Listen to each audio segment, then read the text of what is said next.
red line at 6,000, 5,008. Something's wrong here. It's better.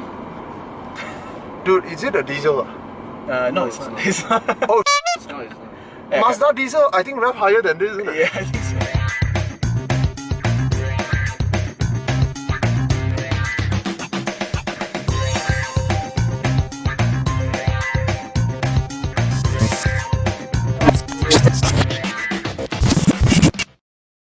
Audi's driving feeling is very neutral. There is nothing outstanding about his driving characteristics. I can even say it's bland. People will not notice that. I think Audi, compared to a lot of the others, it can do a lot of things well. When it's going efficient mode, it's very efficient. Okay. When it's going into the dynamic mode, it is quite dynamic. Okay. But you're right, it cannot excel in any direction. And I'm just thinking a Volkswagen feel like this also. Yeah. The Passat feels very close to this. It feels like this I also. was telling Subhash, this is like a lawyer who is more subdued lah. He doesn't talk that much lah. But then when he talks, he can you up. He can. But he's a boring date lah. He is. But he has better suits. He has expensive suit, and he iron his suit, you know. Yes, and then he counts your thread, you know, and then he says my suit has more thread counts than yours. Yes. It has one more count. I iron my shirt a little bit better than his. This is the scene from American Psycho. It's very cool, Bateman, but that's nothing. Look at this. That is really nice. I can't believe that Bryce prefers Van Patten's car. Shall we talk about performance? Yeah, let's I will just tell you, I'll get a BMW 3 Series if you want performance. It doesn't feel. there is there was a lag. Character. It lacks character. It lacks character. It's not engaging. It's not very aggressive. And it's not particularly fast either. No, it's not.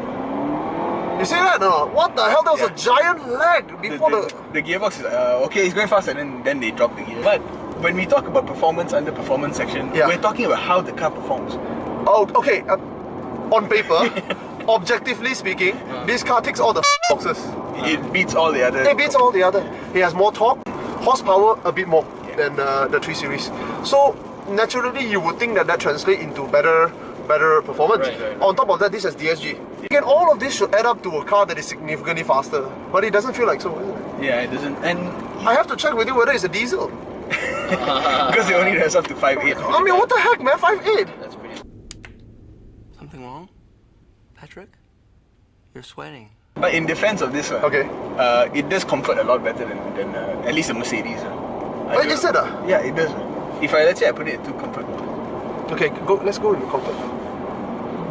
It has that deliberateness a little bit, a bit. It really glides, and you don't feel this harshness that you feel in the C-Class. I prefer the BMW. I prefer. Maybe on paper it is weaker. The BMW is weaker, but the feel, the subjective feel, you're right. The engagement. Yeah. The Jinbai Itai, the connectedness is higher, like. But I think they were trying to be more sophisticated with this. They tried to refrain it and subdue it a bit. How about interior looks? I think it's a good step forward for Audi. Okay. I see a bit of A6 here.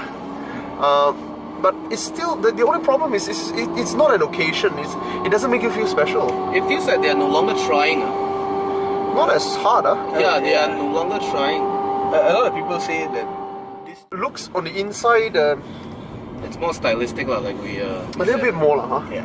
I quite like the interior looks, I have to say. It appeals to a different kind of premium buyer. It's very angular, in a very modern way, not like the 1980s angular way.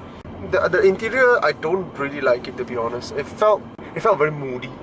This one? Yeah, I felt very moody. There is a lack of sense of occasion to me. I'm not excited like, oh, I'm going to somewhere nice. It's like putting on a suit that is very nice. That's about it. This is supposed to be an office car, right? You're supposed to wear a black suit to go to office with a briefcase. This is the suit, this is your tie. You see that? Yeah. Yeah, you see that? And when I see this, I'm like, oh man, I don't even wear a suit whoever I see. Why would I want to wear a suit on the interior of my car and remind me wear a suit every day? Very formal, very formal, yeah. But I like the steering, the shape of the steering. And I like the gear knob. It's not the dildo. Oh yeah. Yeah, it's not exactly, it's not a penis compensation device. Yes. Gear knob functions as a wrist rest, so which is quite nice. Here's what's wrong with the new Audi A4. Contextually speaking, there are a lot of things not right with this car. I'll give you an example, this line here. In the previous generation A4, there is already this line. Of course, they made it a bit different now. Now it's double line, whatnot. But this line in the previous A4, I remember, looking at it from the side profile, there was a line that goes into the light, you know. Incorporated, and we're talking give or take about 10 years ago. Okay. And incorporated in the lights, that comes down and then join back at the bumper, you know. So it forms a U shape. If you own a previous Audi and you come a year, somebody forgot to do their job. We like the exhaust.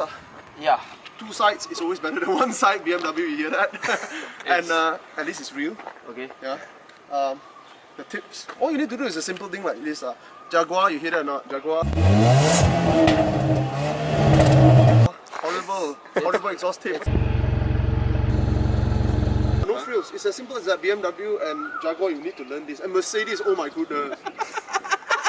If you want to incorporate, you know, into your entire bumper, do it with some dignity, you know. At least make it real. Of course, there are a bit of details I like in this car. For example, the older Audi. The older Audi uses the same door handle. Volkswagen stock parts. Skoda. But at least now, you know, this looks a little bit more, you know, upmarket. Something that you will park beside a Mercedes-Benz and don't feel ashamed about. Yeah. Because all previous Audi, when you open the door, Mercedes guy, can you open that for me? You know, very nice. I don't like to open. I have a question. Are you recording? Yeah. Oh, is that a Proton rim? And here's the best part. The earlier 90s Audi has some of the most gorgeous standard rims ever. And this is a far cry. It's a degeneration of a civilization here. And it looks small. It's quite small, is it?